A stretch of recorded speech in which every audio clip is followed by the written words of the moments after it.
السلام علیکم پیارے ویورز، ناظرین، آپ دیکھ رہے ہیں مطلوب ڈائچ آفیشیل اور میں مطلوب ڈائچ آپ سے مخاطب ہوں۔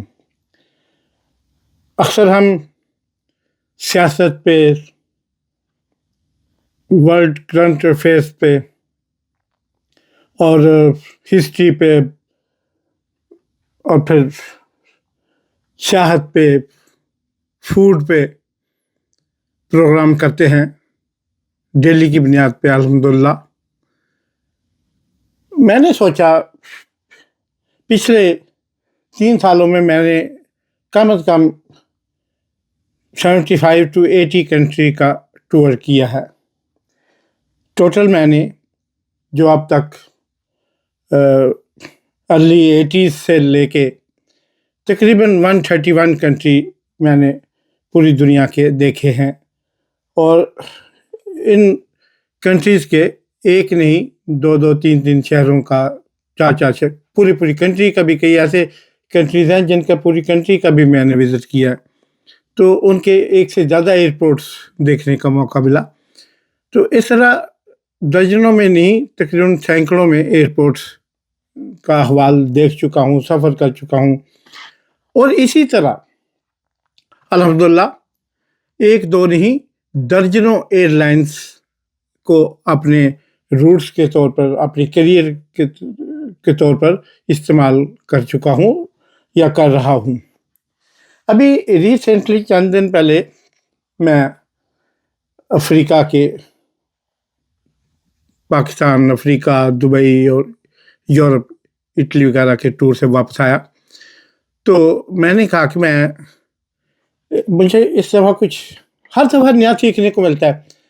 اچھا، یہ کہنا کہ بس وقت سکھا دیتا ہے، تجربہ سکھا دیتا ہے، یا بندہ کرتا رہے تو سیکھ جاتا ہے، نہیں، ایسا نہیں ہوتا۔ یہ ہم بچپن میں چھوٹی کلاسوں میں تھے تو ہمارے اسکول میں لکھا تھا کہ یہ دنیا ایک کتاب ہے اور زمانہ ایک استاد ہے۔ مجھے آج بھی میسن والی پرائمری ہائی اسکول، جس کے ہیڈ ماسٹر جو اس وقت ہیں وہ میرے دوست ہیں، سعید صاحب، تو وہ میرے اچھے جاننے والے اچھے دوستوں میں شمار ہوتے ہیں۔ تو اس اسکول میں لکھا ہوتا تھا کہ یہ دنیا ایک کتاب ہے اور زمانہ ایک استاد ہے۔ تو میں نے اس کو دل میں بٹھایا، اس کو ذہن میں رکھا اور باقی سیکھتا رہا۔ میں نے کبھی یہ نہیں کہا کہ میں کمپلیٹ ہو گیا یا مجھے اب بہت تجربہ ہے۔ میں نے اپنے بچوں سے کبھی یہ دعویٰ نہیں کیا کہ مجھ جیسا ارسطو افلاطون شخص دنیا میں نہیں ہے، بس میں ہی عقل کل ہوں اور میں ہی بہتر جانتا ہوں۔ میں محترم بینظیر بھٹو سے، جناب ڈاکٹر طاہر القادری صاحب سے، اور جناب پوری ISPR اور ISI سے اور ورلڈ افیئر سے، اور میں دنیا بھر کی ایجنسیوں سے زیادہ عقل مند ہوں، نہیں، ایسا کچھ بھی نہیں ہے۔ میں طفل مکتب بھی اگر ان سب ڈپارٹمنٹ کا کہلاؤں تو یہ میرے لیے فخر ہے، کیونکہ طفل مکتب یعنی مکتب کا بچہ، مدرسہ جانے والا بچہ، ابھی اسٹوڈنٹ، طالب علم ہونا بھی تو بڑی چیز ہے۔ اور اگر آپ طفل مکتب بھی نہیں ہو، کالج جا ہی نہیں رہے ہو، اسکول جا ہی نہیں رہے ہو، پرائمری یا کسی کچی پکی جا ہی نہیں رہے ہو، تو آپ طفل مکتب بھی نہیں ہو۔ تو جناب بات ہو رہی تھی کہ مجھے سیکھنے کو ملا، اور وہ یہ تھا کہ کوئی نہیں، پہلے بڑے دور تھے، ہزاروں، لاکھوں، کروڑوں ٹریول کیا کرتے تھے، سولو ٹریولر، فیملی ٹریولر، جو ایڈونچرسٹ اور جغرافیائی چینل ہوتے تھے زیادہ تر چلتے تھے، اس کے سلسلے میں ٹورسٹ تھے، وزٹر تھے، وہ سارے۔ لیکن آج تک کبھی کسی کو یہ خیال نہیں آیا کہ ان سب کی کوئی آرگنائزیشن ہوتی، کوئی جس طرح ایاٹا ہے، ٹکٹیں بیچنے والوں کا، ٹکٹیں سیل کرنے والوں کا، ایئر لائن کی ٹکٹیں سیل کرنے والا ایاٹا ہے، جیسے ایئر لائن کی اپنی مختلف کمپنیاں ہیں، جیسے اسٹار ایئر لائنس ہے، جیسے اسکائی کمپنی ہے، جیسے مختلف ان کی اپنے آرگنائزیشنیں ہیں، دھڑے ہیں، ان کی گروپس ہیں، کلبز ہیں. تو ٹریولرز کا کوئی کلب نہیں ہے. ان کی شکایت کرے تو کہاں کرے. اور پھر 9/11 سے پہلے انسان کی ایک اور مراج ہوا کرتی تھی، ایک وقار ہوا کرتا تھا، ایک اس کا دبدبا، اس کا رعب ہوا کرتا تھا، ایک انڈیویجول انسان کا. اور اسپیشلی ایک لکھاری ہو، جرنلسٹ ہو، کالمسٹ ہو، فیچر رائٹر ہو، تو اس کا تو کام ہی اور تھا، اس کو ڈپلومیٹس جیسے حقوق ملتے تھے. لیکن آج تو ہر ہاتھ میں ایک موبائل ہے، اسمارٹ موبائل. ہر بندہ جہاں کہیں چاہتا ہے وہ خود کو جرنلسٹ بنا کے پیش کر دیتا ہے، ویڈیو کلپ بنانا شروع کرتا ہے. اس لیے وہ کہتے ہیں نا کہ گھر والے گھر نہیں تھے، سانو کسی کا ڈر نہیں. یہی وجہ ہے کہ اب لوگوں نے بھی ان کی پرواہ کرنا چھوڑ دی ہے کہ کنا کو کر لو گے، اس سے زیادہ ہمیں کیا کرو گے. دکھاؤ گے ہماری کرپشن، ہماری بے ایمانیاں، یا ہمارا جو انلیگل جو واردات ہم ڈال رہے ہیں، اس کو دکھاؤ گے، ٹی وی پہ دکھاؤ گے، اپنی سکرین پہ دکھاؤ گے. کتنے ہیں سبسکرائبر تمہارے؟ 1,00,000، 2,00,000، 4,00,000، کتنے لوگ دیکھیں گے یہ؟ اور دیکھیں گے تو پھر کیا کر لیں گے؟ ہمارا کیا، وہ پنجابی میں کہتے ہیں ہمارا کی پوٹ لیں گے. تو اب کس کا بھی ایک سنگل کالمی خبر لگتی تھی اخبار کے پہلے صفحے پہ یا تیسرے صفحے پہ بھی، تو یقین کریں اس کے اثرات یہ ہوتے تھے کہ منسٹروں کو استعفیٰ دینا پڑ جاتا تھا. اور آج فرنٹ پیج چھپتا ہے پورے کا پورا. ابھی مریم بی بی نے پورے پاکستان میں اپنے 60 صفحوں کے میگزین چھپوا کر بانٹے ہیں، کچھ نہیں ہوا. کوئی پاپولیرٹی میں فرق نہیں پڑا، کوئی عزت میں فرق نہیں پڑا، کوئی ہاں اگر ہوا ہے تو الٹا لوگوں کو یہ اویئرنیس آئی ہے کہ یہ ہمارے پیسوں سے ہمیں ورگلانا چاہ رہے ہیں. تو یہ ہے فرق. اور آج تک ٹریولر کی کوئی کلب اس لیے نہیں بن سکی، پیسنجر کی کلب اس لیے نہیں بن سکی کہ ہر بندہ یہی سوچتا ہے کہ سانو کی میں تو صرف ایسا ہی سفر کرنا ہے، یا اگلی باری کرنا ہے، یا کدی میں تو 2 سال بعد ایک ہی سفر کرنا ہوں. اس بات پہ کی وجہ سے ہی آج تک ٹریولرز کو، پیسنجر کو پوری دنیا کے ایئرپورٹس پہ پرابلم کا اور مشکلات کا سامنا کرنا پڑتا ہے. 9/11 تک دنیا کے معاملات مختلف تھے. عزت تھی، میں ایئرپورٹ پہ سفر کرتا تھا، امریکہ فریکوینٹلی جاتا تھا، انگلینڈ فریکوینٹلی جاتا تھا، دبئی محترمہ شہید بینری بھٹو کے پاس فریکوینٹلی مہینے میں 3 4 چکر لگتے تھے. تو ہر جگہ عزت سے جانا، پاسپورٹ دکھانا، اوکے جی ویلکم، جی ویلکم، اوکے جی گڈ بائے گڈ بائے. اب جناب سب سے پہلے آپ جائیں، آپ کا سامان پہ وہ ہر ایئر لائن پرابلم کرتی ہے. پہلے 32 kg کے بیگ ہوتے تھے، 2 بیگ لے جانے کی اجازت تھی. اب صرف 23 kg کا ایک بیگ انٹرنیشنل فلائٹ پہ پاکستان ایئر لائن اب بھی 28 کلو کا بیگ دے دیا ٹورنٹو سے کم جو اوور اٹلانٹک فلائٹس ہیں ان کی.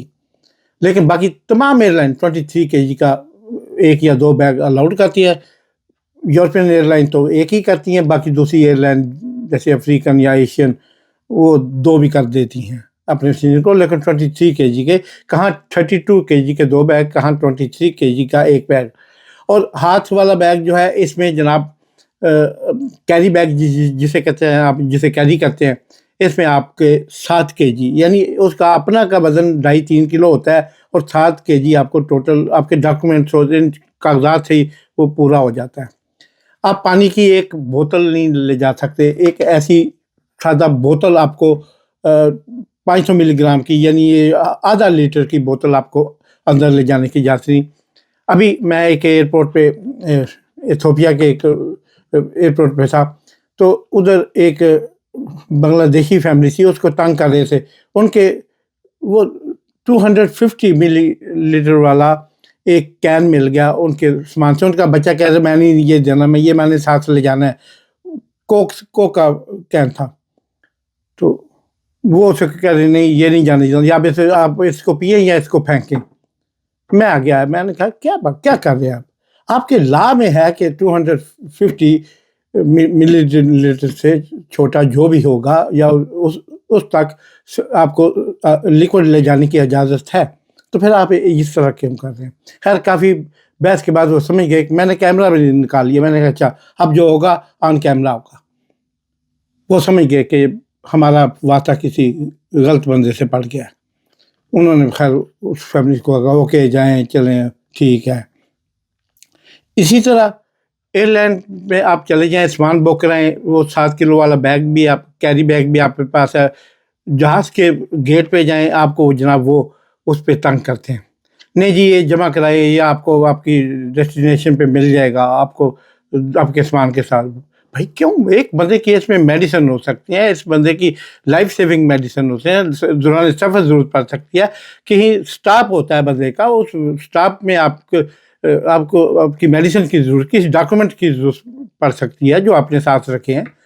تو اور یہ آپ کا استحقاق ہے, آپ کو یاٹا نے, آپ کو انٹرنیشنل ایئر ایسوسیشن نے آپ کو اجازت دی ہے, رولز اینڈ ریگولیشن ہے, تمام ایئر لائن اس پہ ایگری ہیں. لیکن اب مختلف ایئر لائنوں میں میں نے یہ دیکھا یہ کرتے ہیں کہ جو آپ کا استحقاق ہے, جو آپ کا حق ہے, جو رائٹ ہے, جو مطلب پیسنجر اور ایئر لائن نے مل کے طے کیے ہیں, آپ کو وہ بھی نہیں دے رہے. اکثر لوگوں کو تنگ کرتے ہیں. خیر میں تو نہیں ہوتا, مجھے تو اپنے رائٹ کا پتہ ہے, لیکن اکثر بیچارے لوگ جو ادھر سفر کرتے ہیں لیبر کا, خاص طور پہ ابو ظبی اور متحدہ عرب امارات, دبئی وغیرہ سے, سعودی عربیہ سے, ان کو تنگ کر رہے ہوتے ہیں ایئرپورٹ میں. انہوں نے چھوٹی چھوٹی چیزیں, اب ان کے اگر کوئی 1 کلو چیز کسی کے پاس خدا نخواستہ زیادہ آئی گئی ہے تب اسے وہ جناب $100 اس کا 1 kg کا مانگ رہے ہیں, جبکہ وہ چیز ساری میکسیمم $1.5 کی وہ چیز ہوتی ہے, یا اس کی ورتھ ہوتی ہے, یا اس کا پرائس ہو سکتی ہے. تو یہ ساری چیزیں سوچنی چاہیے کہ آپ کدھر جا رہے ہیں. پھر 9/11 کے بعد بس وہ ایک دو اکا دکا, میں تو یہ سمجھتا ہوں کہ یہ وارداتیں ڈالی گئیں, کروائی گئیں تاکہ ان ایئر لائنوں کے نقصانات جو وہ سو کال وہ جو کہتے ہیں کہ ہمارے نقصانات ہوئے 9/11 کے بعد ایئر لائنوں کی بندش سے, اور پھر کرونا کی وجہ سے, کووڈ-19 کی وجہ سے ہمارے نقصانات ہوئے, ہمیں وہ نقصان بھی پورے کرنے ہیں. تو وہ جناب بیلٹ, آپ کسی ایئرپورٹ پہ جاؤ بیلٹ اتارو, پھر جناب آپ اپنے شوز اتارو, پھر جناب آپ اپنے گھڑی اتارو. بھائی آپ پلاسٹک کی واچ آپ نے پہن رکھی ہے, اس میں کون سا, نہ تو یہ کسی اس میں آتی ہے کسی کی قسم کا, اس میں کچھ چکر نہ میٹل ہے, اس میں نہ کوئی چیز ہے اس میں. اب یہ بھی اتارو. اور عورتوں سے زیور تک, بالیاں تک اتروا رہے ہیں. یار یہ کیا, آپ پیسنجر کی تضحیق کرنا مقصود ہے آپ کا؟ اب ایک بندہ جس نے اپنا ایک بیگ اس میں ٹرالی میں رکھا ہوتا ہے وہ, اور آپ نے وہ ایکس رے مشین میں ڈال رہے ہیں, پھر آپ جیکٹ بھی اتاریں, پھر آپ سارا کچھ اتار کے بیلٹ بھی, بٹوا بھی, اپنا وہ جو ہینڈ بیگ ہے جس چھوٹا سا جس میں آپ نے پاسپورٹ یہ وہ موبائل وغیرہ رکھا ہے وہ بھی, سارا کچھ اتار کے آپ 2-3 باسکٹ میں رکھتے ہیں, اس میں سے گزارتے ہیں, اور ایک ہاتھ سے آپ نے اپنی پینٹ پکڑی ہوتی ہے نیچے نہ گر جائے, کیونکہ بیلٹ تو پینٹ کو قائم رکھنے کے لیے یا فٹ رکھنے کے لیے باندھتے ہیں نا. بیلٹ باندھنا کوئی فیشن نہیں ہے, یا بیلٹ کسی فیشن کی محتاج نہیں ہے, یا یہ فیشن کا حصہ ہے. یہ تو ضرورت ہوتی ہے بندے کو. بندے نے اپنی جو پینٹ ہے, اپنا ٹراؤزر ہے, اس کو باندھا ہوتا ہے, اس کو کس کے رکھا ہوتا ہے. اب آپ ایک ہاتھ سے وہ پکڑی ہے پینٹ, ایک جوتے آپ نے اتارے ہوئے ہیں وہ بھی رکھے ہوئے ہیں, پھر آپ وہ گیٹ سے گزرتے ہیں, سیکورٹی گیٹ سے, پھر آگے وہ بندے آپ کو ایسے کرا دیتے ہیں جناب ایک کیپسول میں کھڑا کر کے, پھر آپ ایسے کر کے کھڑے رہتے ہیں, پھر آپ کو وہ چیک وہ ایکس رے ہوتا ہے آپ کا. اور کئی ایئرپورٹ پہ جیسے ایتھوپیا اور ادیس ابابا ایئرپورٹ 3 دفعہ آپ کا ایکس رے ہوتا ہے. جس بندے کا 3 دفعہ ایک سفر کے دوران ایکس رے ہوگا تو اس کے سائیڈ افیکٹس بھی ہو سکتے ہیں. میں نے ایک ڈاکٹر سے بات کی، اس نے کہا کہ اس کے ایکس رے مشین سے گزرنے کے سائڈ افیکٹس ہوتے ہیں.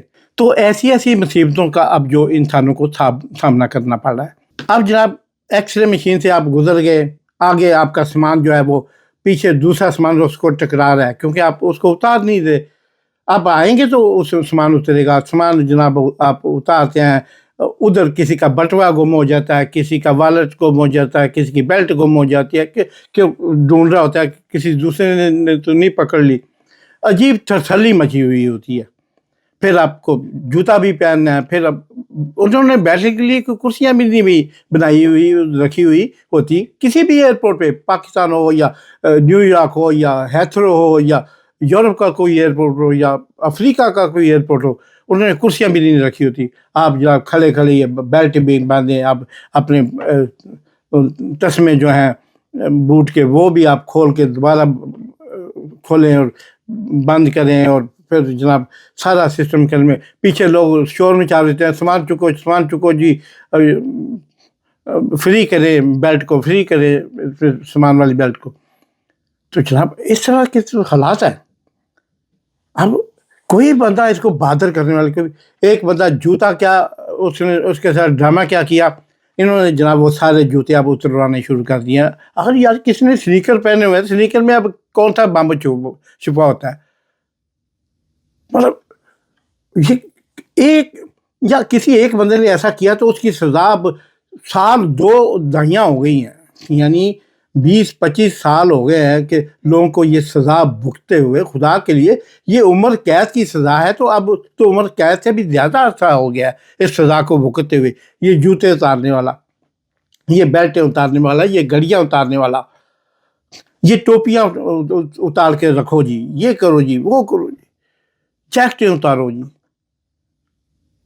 اور پھر اس کے بعد ان کی تسلی نہیں ہوتی، پھر بندے کو سائڈ پہ لے جاتے ہیں اور اس کے پیچھے وہ بیٹریاں مار کے دیکھتے ہیں اس نے کہ اندر تو کچھ نہیں چھپایا ہوا. یہ سفر ہوتے ہیں، یہ انسان کی تضحیق ہوتی ہے. ایک دفعہ میں اور راجہ پرویز رشید صاحب ہم دونوں کٹھے سفر کر رہے تھے. ہم پینٹاگون میں ہماری امریکن ریکویسٹ پہ ہماری وہاں پہ وہ جو انویٹیشن تھی، امریکہ نے ہمیں بلایا، مجھے اور راجہ پرویز رشید صاحب کو. ہم ادھر گئے تو وہ جناب انہوں نے ایسی ہی بڑی بھیانک قسم کی ہماری تلاشیاں شروع کر دیں. راجہ صاحب وہ تلاشی بھگتی گیا ہے، پہلے میں نے بھگتی، پھر انہوں نے پھر آگے مجھے کہتے ہیں جا کے کسی نے دسی نہ. میں کیا چلو ہوں تو نہیں دساں گا لیکن کدی نہ کدی گل منہ نکل ہی جاندی. تو یہ اب ایسی انسان کی یہ تضحیق کرتے ہیں. اور یہ راجہ صاحب والا میرے والا واقعہ بھی اس کے بعد کا ہے. اس کے بعد راجہ صاحب پرائم منسٹر بھی بنے، سب کچھ ہوا، اللہ نے عزت بھی رکھی، تب بھی تھی. تو جناب یہ حالات ہیں دنیا بھر کے ایئرپورٹس کے. اور پھر جناب آپ یہ دیکھیں ڈیوٹی فری نام رکھا ہوا، تو سارے ایئرپورٹ کے اندر جو ملتا ہے وہ ڈیوٹی فری ہے. وہ کھانے والا برگر ہے، وہ سینڈوچ ہے، وہ کوئی ٹافی ہے، کچھ ہے، کوئی پانی کی باٹل ہے، کوئی کافی ہے، کوئی چائے ہے، کوئی جوس ہے، کچھ ہے. اگر وہ باہر $1 کا مل رہا ہے تو ایئرپورٹ پہ وہ آپ کو $14-15 کا ملے گا. اگر آپ ایک فرینک کا ایک پانی کی چھوٹی باٹل آ رہی ہے باہر عام دکان پہ، تو وہاں سے آپ کو $13 کی، $14 کی عام پانی کی باٹل ملے گی. اسی طرح کولا، جوسز اور تمام سوڈا وہ جو ہے انہی پرائس میں ملے گی. یہ ڈیوٹی فری ہے. یعنی اب آپ اندر پانی بھی لے جانے دیتے کہ آپ کو اندر ہی خریدنا پڑے تاکہ ڈیوٹی فری کا ٹھیکہ جس نے لیا ہوا ہے، جو کنٹریکٹر ہے، وہ امیر ہو. آپ یہ خدا کا خوف کریں، $1 کا پانی آپ $13 میں بیچیں، اور $1 میں بھی بچت ہے بیچنے میں، $1 میں بھی بچت ہے. اور اس طرح کی بےہودگیاں شروع کی ہیں، انسان کو کی تذلیل شروع کی ہے، لوگوں کو لوٹنا شروع کیا ہے. یہ ڈکیٹی نہیں تو اور کیا ہے؟ یہ ڈیوٹی فری ڈکیٹی ہے، یہ ڈیوٹی فری شاپنگ نہیں ہے. یہ اسی طرح پرفیوم، لیڈی پرسز، ہینڈ بیگ، رک اور یہ دوسری تمام چیزیں جو ایئرپورٹ پہ لوگ سمجھتے ہیں کہ ڈیوٹی فری ہے. یہ ڈیوٹی فری نہیں ہے بھائی. ماں سوائے چند سگریٹ کے سگار کے کسی چیز پہ ڈیوٹی فری نہیں ہے. اور اس لیے نہیں ہے کہ آپ کو لوٹنے کا مکمل بندوبست کیا ہوا ہے. اور کوئی ایئر لائن بھی کوئی ملک بھی اپنی کرنسی میں پیسے نہیں دیتا کرے, ڈالر میں پے کریں یا یورو میں پے کرے. ارے بھائی آپ کا ملک ہے, آپ کے ملک کے ایئرپورٹ پہ کھڑے ہیں, آپ ہمیں چیز پسند آئی ہے لے رہے ہیں, آپ کو آپ کی کرنسی ہمارے پاس بچی ہوئی ہے استعمال کرنے سے رہ گی, وہ دے رہے ہیں, آپ لے نہیں رہے. تو یہ جناب وہ وہاں پہ لوٹنے کا مکمل بندوبست کیا ہوا. اور مسافر کو ٹکٹ بنوانے سے جب وہ ارادہ کرتا ہے تبھی سے لوٹنا. پہلے ایئر لائن ایجنٹ لوٹتا ہے, پھر ایئر لائن لوٹتی ہے, پھر اس کو ایئرپورٹ لوٹتے ہیں, اس ملک کی حکومت ویزے ای ویزے ساری چیز کی قیمت ادا کرنی پڑتی ہے. اور کیسے یہ, میں تو کہتا ہوں کہ ہر شخص نے جو ہے نا وہ ہاتھ میں وہ بلیڈ پکڑے ہوئے ہیں جیب تراشی کے لیے, اور وہ جیبیں کاٹ رہا ہے. ہر شخص, ہر امیر آدمی اور غریب آدمی بس صرف 2 منٹ ڈالر ڈالے گا, ساتھ والے 2-4 مسافروں سے بات کرے گا, یاد ہے یہ وہ, لیکن کوئی عملی اس پہ کوئی قدم نہیں اٹھا رہا. دنیا بھر کے کروڑوں مسافر پیسنجر انہی عزیزتوں کا, جو نہیں مانتا جھوٹ بولتا ہے, وہ آپ کو اپنی صرف عزت, جھوٹی عزت کے لیے آپ کو آپ کے گھر اپنے گھر آ کے نہیں بتاتا, بچوں کو نہیں بتاتا, دوستوں کو نہیں بتاتا, ایک جھوٹی ادا کی خاطر. ورنہ ہر شخص کے ساتھ یہی بیہیویئر, یہی سلوک ہو رہا ہے ایئرپورٹوں پہ. اور پاکستانی ایئرپورٹ پہ بھی اگر کوئی گھر سے بیوی سے لڑ کے آیا پھر تو آپ کی شامت آ گئی. اگر کوئی اہلکار گھر میں بیوی سے لڑ کے آیا نا تو پھر تو, یا بچوں سے لڑ کے آیا پھر تو آپ اس کا پہلا ٹارگٹ ہو, وہ آپ کی شامت آ گئی. ایسے ہی حالات ہیں پوری دنیا کے ایئرپورٹ سے. ان چیزوں پہ ہمیں سٹینڈ لینا ہوگا.